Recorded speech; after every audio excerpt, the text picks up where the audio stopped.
Denis Luiz, engenheiro civil, e irei lecionar a disciplina de EPI e EPC para vocês. É uma disciplina com carga horária de 60 horas. Vamos iniciar aqui pela nossa ementa. A disciplina estuda os equipamentos individuais, equipamentos coletivos, histórico da segurança do trabalho, a evolução das leis do trabalhador, os conceitos de acidente do trabalho, suas consequências, como é feita a comunicação de acidente, os EPIs para todos os membros do corpo, a NR6, que é a norma regulamentadora de portaria 3.214, que define o uso dos EPIs, seriam esses equipamentos individuais, certo? Certificado de aprovação, recomendações técnicas para proteção respiratória, sinalização com escrita ou sinalizações, como também as cores na segurança do trabalho. Ao concluir a nossa disciplina, vocês ficarão aptos a reconhecer e identificar os riscos ambientais, saber aplicar as normas regulamentadoras conforme a situação, prescrever medidas de proteção coletiva e individual de modo a garantir a integridade física dos trabalhadores, reconhecer os agentes presentes no ambiente de trabalho que podem trazer prejuízo à saúde e à qualidade de vida do trabalhador na empresa, identificar os fatores geradores de acidentes no trabalho, conhecer os equipamentos de proteção individual e coletiva como recursos que ampliam a segurança do trabalhador, conhecer o emprego das de sinalização de segurança nos ambientes fabris, identificar riscos presentes e medidas preventivas adequadas, identificar medidas iniciais e imediatas aplicadas à vítima de um acidente. Iremos fazer uso os nossos procedimentos metodológicos será baseado no nosso ensino remoto emergencial, certo? Devido à situação em que nos encontramos no momento, faremos uso de quê? Slides, aulas gravadas, aulas ao vivo pela plataforma Zoom, estudos dirigidos ou orientações individuais ou em grupos, vídeos ilustrativos e atividades avaliativas, certo? Vamos dar início à nossa introdução. Vocês já ouviram falar em EPI ou EPC? Saberiam me dizer o que seria um EPI ou um EPC? Então, o EPI nada mais é do que o equipamento de uso individual, certo? São todos os equipamentos de uso indicado, são todos equipamentos ou dispositivos destinados a ser utilizados por apenas uma pessoa, contra possíveis riscos ameaçadores à sua saúde ou à segurança do trabalho, certo? O EPC são todos os equipamentos de uso coletivo, ou seja, são os dispositivos ou meios destinados a ser utilizados por mais de uma pessoa. A história e a evolução do trabalho. Nesta aula, vamos nos referir a que se tornou necessário o uso dos equipamentos de proteção. Antes da obrigatoriedade do uso, muitas pessoas faleceram, inclusive crianças. Vocês já ouviram falar na Revolução Industrial? Pois bem, foi nesse período que se iniciou a desenvolver os novos equipamentos de trabalho, certo? Não havia nenhuma preocupação com os danos causados à vida e saúde do trabalho durante esse período. Os trabalhadores eram totalmente expostos a vários riscos, por não ter nenhuma segurança, nenhuma lei, nada que assegurasse que o trabalhador seria, como é que eu posso dizer, que o trabalhador fosse protegido, de certa forma, de tais acidentes. A proteção dos trabalhadores. Na época da Revolução Industrial, a mão de obra nas fábricas era formada especialmente por mulheres e crianças.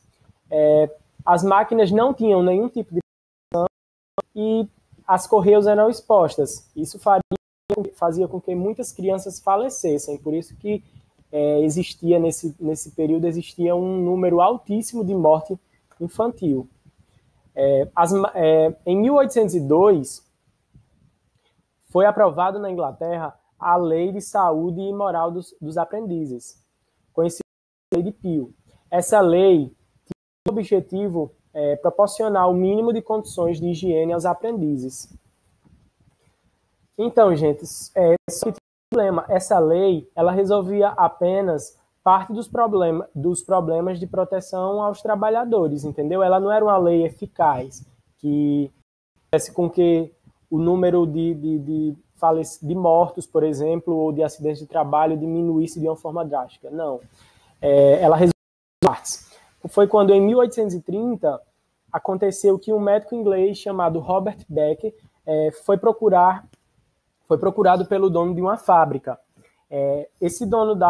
O dono da fábrica estava bastante incomodado pelas péssimas condições de trabalho e buscou esse médico para saber como proteger a saúde dos seus trabalhadores.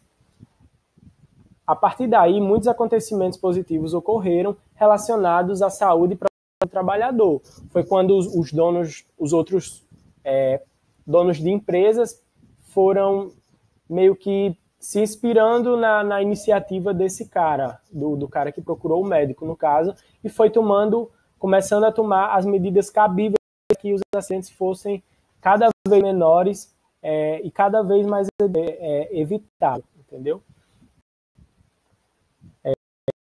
A saúde do trabalhador no Brasil. Até 1920, as condições de trabalho eram muito parecidas com as que falamos anteriormente, ou seja, similar ao período da Revolução Industrial. Então já pode-se imaginar que com o crescimento das indústrias no Brasil, certamente, com certeza, né, aumentou também o número de trabalhadores e, consequentemente, o número de acidentes, né? Com isso, entre os anos de 1930 a 1945, criou-se o Ministério do Trabalho, Indústria e Comércio. E foi criado no governo do presidente Getúlio Vargas. Daí em diante, Daí em diante, gente, a revolução foi gradativa, certo? Surgiram departamentos, associações e a Fundacentro. Em 1978, publicou-se a Portaria 3.214. Era uma portaria que aprovava as normas regulamentadoras, ou seja, o Ministério do Trabalho e Emprego. A consolidação das leis do trabalho, que seria a CLT. Alguém já ouviu falar na CLT?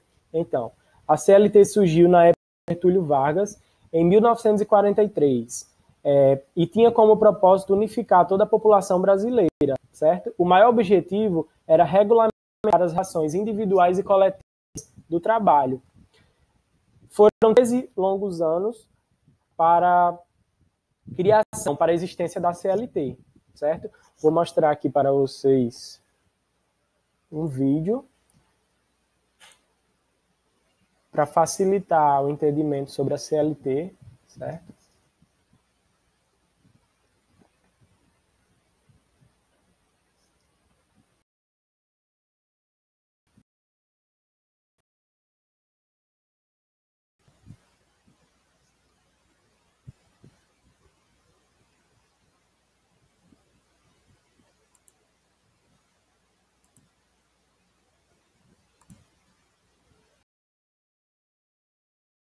Muito interessante.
vocês viram, né? A gente foi alterada diversas vezes para se adaptar aos dias atuais e até hoje é o que há de mais para regulamentar as relações de trabalho, certo? Tanto urbano quanto rural, e proteger o trabalhador. Agora vamos falar sobre as convenções adotadas pela OIT, que seria a Organização Internacional do Trabalho. Ela foi criada em 1909 e é responsável por e aplicar as normas internacionais de trabalho. Vamos ver aqui um vídeo também, muito interessante que eu encontrei.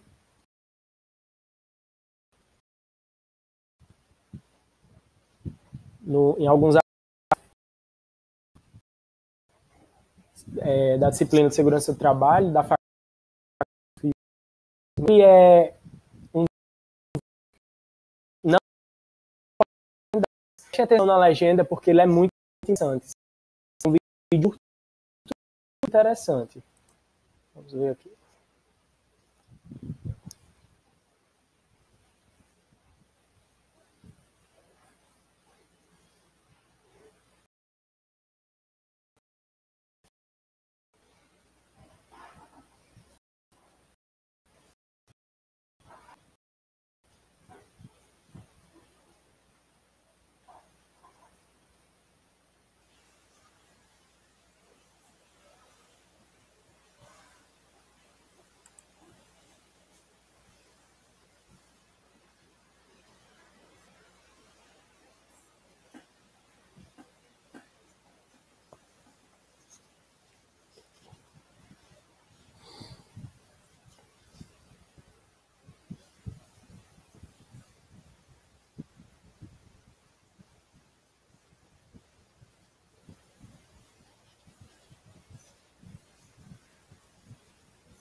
como vocês poderão ver, né, a OIT, a Organização do Trabalho, foi criada em 1919. Ela é responsável por aplicar as normas internacionais do trabalho, certo? Então, o Brasil está presente desde a primeira reunião na Conferência Internacional do Trabalho. Adotadas as mais para o uso da legislação estrangeira são as Convenções 145 e a 161. Vou mostrar aqui a vocês. As convenções mais importantes para o progresso da legislação estrangeira. A Convenção 148, promulgada em 15 de outubro de 1986, trata do meio ambiente de trabalho envolvendo a contaminação do ar, ruído e determina a responsabilidade em estabelecer critérios para definir riscos de exposição, fixar limites no local de trabalho, a contaminação no ar, ao ruído e às vibrações. Define também a responsabilidade dos a Convenção 105, 9 de setembro de 1904, dos trabalhadores.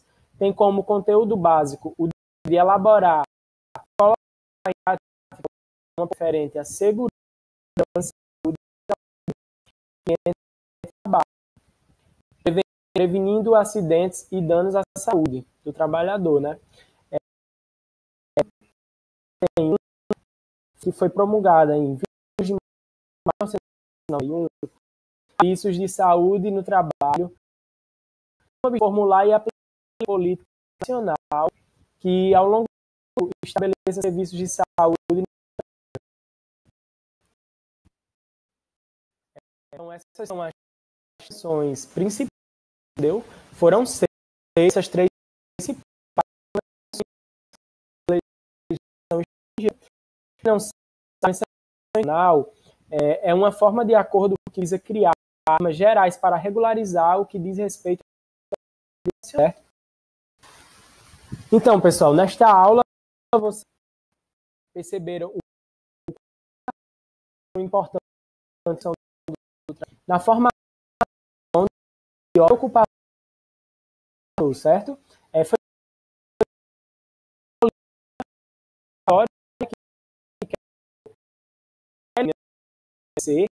e a partir da próxima aula iremos focar mais na parte de equipamentos individuais e ativos. Espero que tenham